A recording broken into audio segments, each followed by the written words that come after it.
You are listening to the New Jersey Business Podcast with your friend, host, all-around good guy, Paul Valverde. Now, on to the show. What's shaking, New Jersey? Thank you very much for joining me once again for another episode of the New Jersey Business Podcast. Today, I have the privilege to have a special guest. I have Vincent Myers from DIGroup Architecture here with me today. Vince, welcome to the show, man. Thank you so much for joining me. Will you please introduce yourself for our audience? Sure, and I'm very happy to be here. My name is Vincent Myers. I'm the president of DIGroup Architecture, located in New Brunswick, as well as Philadelphia, Pennsylvania. Oh, that's wonderful. So, Vince, will you please tell us a little about what your firm does? Sure. So we've been in business since DIGroup opened in 2006, and we provide architectural design services as well as interiors. The other services we provide are interior design, graphics and wayfinding, and energy planning. So those are the services we provide. Wow. Now, how long have you been in the field of architecture? Well, my father was an architect, one of the first African-American architects in the state of New Jersey. So I grew up with one of the best, having a father who was in the field, worked for other large firms in New Jersey, opened up his own practice in Princeton, New Jersey. So I've been around architecture pretty much my entire life. Wow. So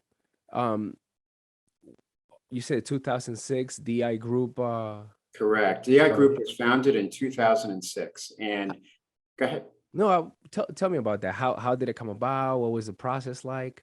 Sure, it's really interesting, and it's a great story in and of itself. I'll try to condense it as quickly as possible. But in 2006, we merged. We became what was then known as Design Ideas Group, now DIGroup Architecture, and we were a merger of four firms. We were working together back in 2000, 2001. We were individual firms pursuing educational facility work through the state of New Jersey, what was then known as the Abbott program. And because we were smaller firms, we felt that in order to compete and maintain the competitive advantage we thought we had, which was the relationships that we had with various districts that were in the poorest areas of the state, we decided to basically form a new company called NJK-12 Architects while maintaining our own practices, our own individual practices. And so NJK-12 Architects became probably one of the largest provider of design services to the state of New Jersey through the Abbott program. And when the Abbott program started to slow down a little bit, it's still there as far as the School Development Authority is what it's known now. It went in after the first $8 billion was basically utilized. We then kind of stepped back. This is in 2006. And we said, well, we can continue to grow that firm. Why don't we merge? It's a great story about collaboration. It's a great story about architects, wanting to work together, having proven that we could work together and be successful. And so in 2006, we formed Design Ideas Group, which became DIGroup Architecture. And so when you were originally going and basically after designing educational facilities, that's what you were going for, what made you decide to pick that particular niche? Well, because primarily the money was there. There was the first sort of funding under that program was $8 billion. And so we knew that there was going to be a lot of work being done in minority communities throughout the state, and we wanted to be a part of it. And so the only challenge for us was really trying to figure out what was our strategic advantage at that point in coming together. And at that time, it was really all about capacity, meaning that you had to be able to show that you had the technical expertise, but you were a big firm. And so by basically combining resources, we could prove that we had an unlimited capacity. We were unlimited in the eyes of the state. Once we got that designation, we were pretty much set. Now it became, what kind of experience do we have designing schools? We had a lot of work, educational facility design work, actually to this day, because the School Development Authority is still a powerful entity within the state, we've done some of the largest projects in the state of New Jersey, school projects for Trenton Central High School, brand new facility, Camden High School, brand new facility, East Orange, we did the Cicely Tyson School for Performing Arts, brand new Phillipsburg High School, and a number of educational facilities, all because of what we did back in 2006. That is wonderful. So DIGroup, it comes as a result of this merge, right? Mhm. Correct. And now, currently, you mentioned the services that you provide. Is there a specific niche that you service, or you? Sure. So the easiest way to describe it to you, Paul, is that so I talked to you a little bit about educational facilities. Yeah. Beyond educational facilities, we do healthcare. We do a lot of healthcare design work. We do a lot of senior design work. When I say senior, well, that's everything from independent living to skilled nursing to memory care. And we basically do that across the country. So we have some great clients. So we've done work in North Carolina, South Carolina, Arizona, Mississippi, Alabama, et cetera. And so we do, that's probably the one market sector that takes us to multiple states. The rest of the market sectors, healthcare, educational facilities, higher education, and then a number of projects in between really kind of cover everywhere from downstate New York City, the boroughs, all of New Jersey, and now Philadelphia. Wow, that's a very wide reach. Correct. And very happy to hear that your firm is also able to do work outside of the state. Absolutely. Yes, we're licensed in multiple states. So that's something that you have to be licensed in multiple states in order to serve as those states to provide architecture. Yeah, it's basically most of us, because we're headquartered here in New Jersey, Yeah. we're licensed in New Jersey, and then we basically have what's called an NCARB, which is National Council of Architecture Registration Boards, which allows us to gain reciprocity in other states. And so generally that's a relatively easy process once you are a licensed architect. Some states are a little bit more stringent in terms of reciprocity. You might have to take a test, or when I say a test, just sort of a relative to the licensing test here in New Jersey, it's not that major. It's just something that might be unique. Like Florida, I recently had to take a wind mitigation course for obvious reasons, right? So in Florida, they have, hurricanes and things like that. And so you had to, in order for me to get reciprocity there, I had to take and pass a wind mitigation course. Yeah. Okay. So currently, is your business, will you consider it to be a small business, a medium, large business? So we are technically, in the eyes of the state, we're basically a small business enterprise. I consider ourselves in the architectural world, a medium-sized architectural firm, because we're 30 plus people. So so when you look at it technically speaking, through the eyes of the state and some of our certifications, we are a small business. And so that's one of the designations that we have as an SBE, small business enterprise. How have you been able to set yourself apart as a small business? Sure. So when we first merged as DIGroup Architecture, and we were building capacity for the firm, building reputation, and competing at a high level with other architectural firms in the geographic areas that I described. And so what we decided to do was to take advantage of the fact that as I pointed out, I'm one of the founding partners of DIGroup Architecture, and two of my other partners are also founding partners of DIGroup Architecture.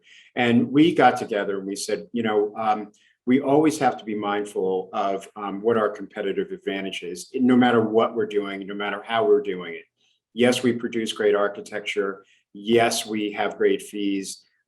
Yes, we're in an area where there's potential to get work. But we're always looking for that other sort of strategic advantage. And so I'm African American, and we were able basically to say, hey, look, we can structure our company in such a way that we can be designated as a MBE, a minority business enterprise. So that would be another level of certification. And we did that probably 3.5 years ago, 4 years ago. And it's been great. It really has enabled us to communicate to people. The way I would describe it is I mentioned to you sort of the types of projects that the firm wanted to do in education in some of the poorer areas of the state of New Jersey, and really want to be there and really want to do that work. Provide educational facilities that are on par with the facilities that we were doing in the rest of New Jersey, right? And so because we saw how our clients and the constituents, students, teachers really embraced the great work that we do, and really opened our eyes that that's a wonderful thing.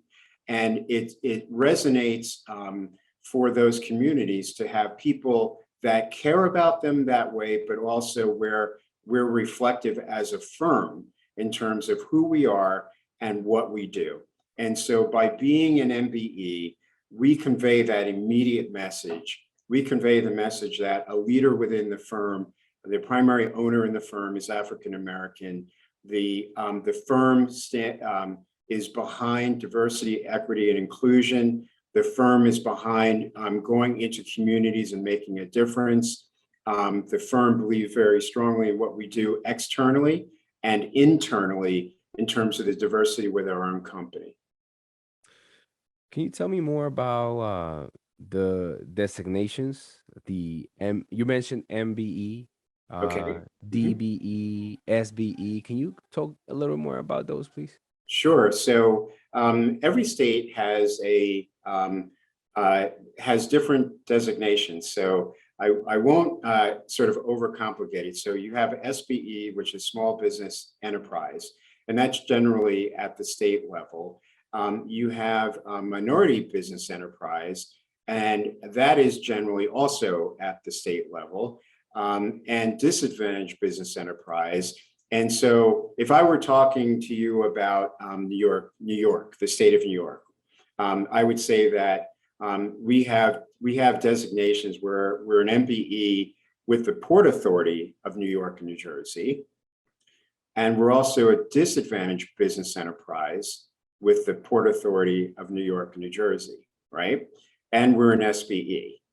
So, so when we're marketing ourselves, we're marketing ourselves as an MBE, SBE, and DBE. That's on our website, that's on our card, right? So at the state level, there is an MBE designation for Empire State, and we're currently pursuing that designation. That's a very the time frame and the qualifications there are, it does take you or anybody that's listening to this podcast or will be listening, it does take a long time, and you have to, and they're very strict generally at the state and at the sort of agency level. Empire State is probably one of the tougher ones to get through, but we will get through it, right? The city of New York, we are designated as an MBE with the city of New York as well. So each one, think of it as agency level, city level, state level. And depending on where you want to work, if you say, I want to work at the Port Authority of New York and New Jersey, and I am a minority business enterprise, well, then you should get that designation. So that's the way we looked at it. We want to do work in the city, so we had to get that designation. We wanted to do work at the state level with State University of New York as an example. So we have to get that designation. We do work with the School Construction Authority in New York City. And so we have to show that designation if we want to be able to be appealing not only to the agency or the city or the state, we have to be attracted to other partners who can also take advantage of the fact that they have a partner on their team that has those designations. So how, when you guys came to the decision of signing up for these designations, you were Yeah. very familiar with it, you had already heard, you knew other people or other businesses that were designated this way, or is that something you learned through research? Basically, we just we knew that those agencies if they're state agencies or federal agencies or they are city agencies, generally speaking, we know that those entities have those certifications, Okay. meaning we just, I've known it for a very long period of time. We collectively know that they have those designations. It's just a matter of, and they publicize that they have them on their website. So, so it's really easy nowadays to identify who those agencies and what the process is to get those approvals. So it's all very kind of out in front. It's all very public. It's on websites. You can do the research. What you have to be careful, what you have to know though, is A, who you want to work for, and B, whether or not those entities have the state behind them or their or the funding behind them, such that when you say that you're an MBE and everybody understands that there are potential set-asides for MBE firms or DBE firms, and they mean it, right? So they haven't always had the sort of the structure, the legal structure behind it. They were described in many cases as goals. So you might have that designation, and you might be working in an area where they say, these are goals of ours, 40% MBE participation, and that includes also, things like WBE, Women Business Enterprise. They have all these different designations, and you have to pay attention to when there's a contract, potential contract that is put out for bidding, right? You have to know, A, you have those designations, and B, you have to know who it is that's on the contracting end, that those are not just goals, that those are really backed by, in the case of the state of New York, that it's backed by legislation that says that has to happen, or you can't bid on that project, if there was a prime. So will you say that these designations are more helpful in certain industries more than others? Oh, absolutely. Absolutely. Yeah. So if you're an MBE firm and you're trying to get experience and you're trying to get work, you have really kind of the private world to get work, and you have the public world to get work. The private world is probably harder for you if you're a startup company, because you really have to, you have to really kind of crack that egg in order to get into it, right? You really have to, be connected in a way such that if there's no rules and and how do you get work? And a lot of times it's all by word of mouth. So privately, there isn't a requirement to publicize work, right? So as an individual, Paul, if you were looking for an architect, you don't have to hire an MBE. Yeah. You don't have to do those things. You might say, hey, I know 3 or 4 firms, and I'm going to ask them for a quote. There's nothing that ties you back other than maybe your conscience to try to extend that opportunity to a minority firm.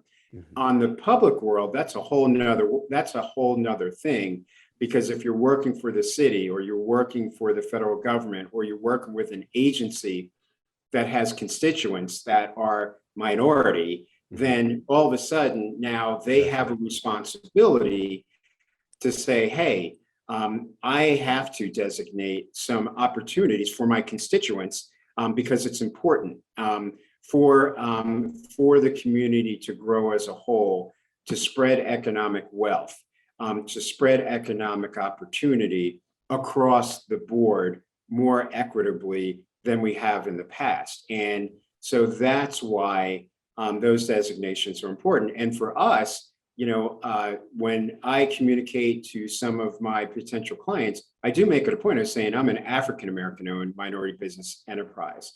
And so that is a further distinguishing factor when I'm communicating specifically to people that may want to know that, that may want to connect with me in that way. Yeah. Yeah. I appreciate you clarifying that. So in other words, depending on the type of business firm you have, if you're looking for to do work with, say, the city, the county, the state, etc., then it will be to your benefit to have those designations versus having just a private entity hire you may not look at that special designation the same with the That's same right. eyes, right? That's right. And we historically, we did things a little bit in reverse. So I've talked a little bit about the history of my father as an Yeah. example. And so when we were working at the time in Princeton, that those designations were probably less important to us at that time because why? The teeth behind the legislation really wasn't there. I'm talking about in the 70s and the 80s, and when he started his firm in the early 70s, right? So these designations were out there, but there was no political, sort of teeth behind it, meaning you will hire minorities, you will do these kinds of things. And so, so we as a firm were able, as DIGroup, we were doing a lot of private work. We were doing public work, not necessarily with, sort of leveraging those, designations. And so the world is changing, right? And the world is more open to and needing, firms that have not only capacity and experience, but also are reflective of the communities that they represent. Yeah. And so we're bringing, in my view, we're bringing, a pretty compelling case, a really powerful case, not only to those entities, whether they're state or local or ultimately federal, but we're also bringing that case to other firms, I'll say sort of larger engineering and architectural firms that are doing, let's say as an example, say, Terminal 1 at JFK. Well, those are big firms that get involved there, but they need to have partners that are MBE certified, that are DBE certified, because we're now very attractive to them as well, right? Yeah. Because we can deliver capacity, we can deliver expertise, but we also can deliver that for them. And that's an important thing, but they have to be as mindful and aware of and willing to and wanting to deliver what we want to deliver on behalf of our clients. They should not be doing it because, luckily we solved that, that requirement. No, they should really want to do that. They should really care about doing that. And so we resonate best when we're connected to those kinds of firms and connected to those kinds of clients that really do want to do it. They really see the value in it. And so the certification is just a way to get there. But you really, technically speaking, you really shouldn't need that in this day and age, right? Yeah. You really, unfortunately, you still have to have, you still need those things to kind of reinforce the fact that there should be a spreading of economic opportunity across the board. And so we're not quite there yet in terms of country, unfortunately. But these are the things that allow for those dialogues, for those opportunities, for those opportunities for people to be connected at the professional level, and to see what everybody can do. Vince, where do you see your firm 5 years from now? Boy, that's a fantastic question. I believe we're on a great trajectory. I talked about where we when we talked in the past about opportunities in New York with communities, and in Philadelphia with the diverse communities that but really both of those those cities represent. It's great stuff, and so I see the firm really building on what our success story has been in Philadelphia. We opened that office in 2019. We've got great clients there doing great work in the communities. And we know that this message, our message, can go further. We're going to start looking further south at Delaware, Baltimore, and basically doing the same kinds of projects that we've enjoyed. And some of them are unique. Some of them we've never done before. But that's how I see the firm really growing and embracing the communities that we serve. Nice. I Yeah. really appreciate that. I appreciate the vision you have for your company, and I can see it happening. I mean, you guys are on a trajectory, and you've proven to be successful, and you'll continue to be successful. Certainly, I'd like to congratulate you on being named the leader in real estate, design and construction by NJ Biz on 2021. Yeah, that was great. Yeah, so I want to congratulate you for that. Thank And you. Thank you. and I want to thank you for your time. Thank you very much for joining me today. Thank you for sharing about your experience and how uh, business owners who are looking to set themselves apart from the rest can do so by seeking these special designations. And thank you for sharing how this has worked so well for you. Absolutely. It was totally my pleasure, and hopefully somebody benefits from the discussion that we've had today, Paul. Thank you very much. So there you have it, folks. Have a good one. Thank you. You too. Thanks for tuning in to today's show. If you or someone you know would like to be a guest on the show, go to NewJerseyBusinessPodcast.com. That's NewJerseyBusinessPodcast.com. We can't wait to hear from you and your business. You can also visit our website to learn about sponsorship opportunities and how to qualify for a complimentary gift. Thanks again for listening to the New Jersey Business Podcast.